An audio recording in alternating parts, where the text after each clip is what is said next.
मुस्कान साहिल का तंत्र मंत्र कांड। क्या कर्ण पिशाचनी तंत्र से हुई सौरभ की हत्या? सौरभ की हत्या को वध कहना, सिर के साथ दोनों हाथों की हथेलियों को काटना, दिल पर चाकू रखकर मुस्कान से वार करवाना और फिर रात के 3 बजे मृतक के सिर और कटे हुए हाथों के साथ ही सो जाना। ये सारे एंगल इस ओर इशारा करते हैं कि यूपी के मेरठ में हुई सौरभ राजपूत की हत्या में तंत्र मंत्र वाला एंगल भी था। मेरठ के सौरभ राजपूत हत्याकांड में हर नए दिन के साथ नए नए सनसनीखेज खुलासे हो रहे हैं। अब पुलिस जांच में एक एंगल ये भी सामने आया है कि साहिल और मुस्कान कर्ण पिशाचनी माता की सिद्धि प्राप्त करना चाहते थे।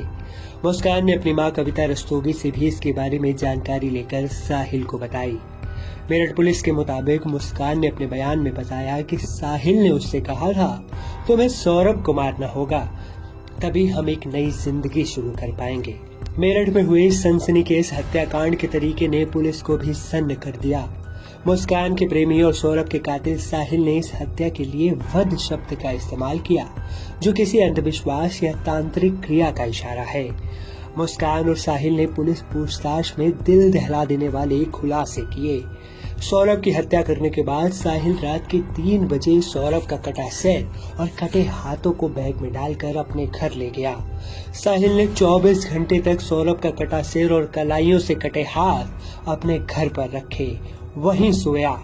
उधर सौरभ का धड़ मुस्कान के कमरे में बेड के बॉक्स में रहा और मुस्कान भी उसी बेड पर सोई। साहिल का कमरा देखकर तो मेरठ पुलिस में दंग रह गई।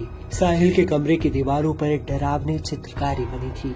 पिशाच और तंत्र मंत्र की यह चित्रकारी उसकी तांत्रिक गतिविधियों की पुष्टि करती है। हालांकि एक दीवार पर भगवान शंकर की तस्वीर थी। हत्यारी मुस्कान की मां कविता रस्तोगी कहती है कि जब उनकी बेटी सौरभ के साथ थी तब वो एक नॉर्मल लड़की थी, लेकिन 2019 में जब से साहिल शुक्ला उसके संपर्क में आया तब से उनकी बेटी एकदम से बदल गई। वो अचानक ओशो को फॉलो करने लगी और धीरे धीरे तांत्रिक क्रियाओं में भी उसकी दिलचस्पी बढ़ती चली गई। हालांकि सौरभ की मां और भाई ने दावा किया है कि मुस्कान शादी के पहले दिन से ही बेहद लड़ाकी झगड़ालू थी। भैया वो तो जब से घर में आई थी, जब से हमारे तो सभी परेशान थे उससे, तो सभी परेशान थे उससे। मोहल्ले वाले क्या सभी पूछते हैं, सभी परेशान थे उससे। हमारा क्या, हम तो थे अंदर, वो तो गली मोहल्ले में भी खड़ी हो के इतनी गंदी गंदी गाली देती थी कि पूछो मत। तो हम क्या करते क्या नहीं करते, हमने कहा जरा शांति रहे, घर में बनी रहे। हमने ऊपर कमरा भी दे दिया रहने के लिए, सब कुछ कर दिया, और क्या करते उसके साथ। खाना हम बनाते, कपड़े हम धोते, सब काम हम करते उसका। जब भी उसको रहना नहीं आ रहा था, लड़ के मैं तो अलग रहूंगी। मैंने कहा भैया तू भी जा, इसे भी ले जा। क्या करते इस चीज को, हमने कहा भैया तू भी जाके शांति से रह, हम भी शांति से रह। गाली गलौज करती थी वो बहुत, किसी भी बात पे चालू हो जाती थी, बर्तन फेंकना, अपनी बच्ची को मारना, ये सब वो बहुत परेशान करती थी। मतलब शुरू से इतना मानसिक संतुलन सही नहीं था। ये पता नहीं, ये वो जानबूझ के करती थी कि परेशान हो, शुरुआत से लड़ाई झगड़ा करती। हाँ। वहीं मेरठ पुलिस की जांच में ये बात भी सामने आई कि इंग्लैंड में काम करने वाले सौरभ को मारने की प्लानिंग उसके इंडिया आने से पहले ही बन चुकी थी। पूरा षड्यंत्र मुस्कान और साहिल ने मिलकर रचा।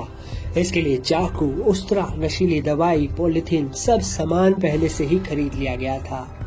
दोनों ने 3 मार्च की रात को सौरभ की हत्या की वारदात को अंजाम दिया और 4 मार्च को सेलिब्रेशन करने हिमाचल निकल गए।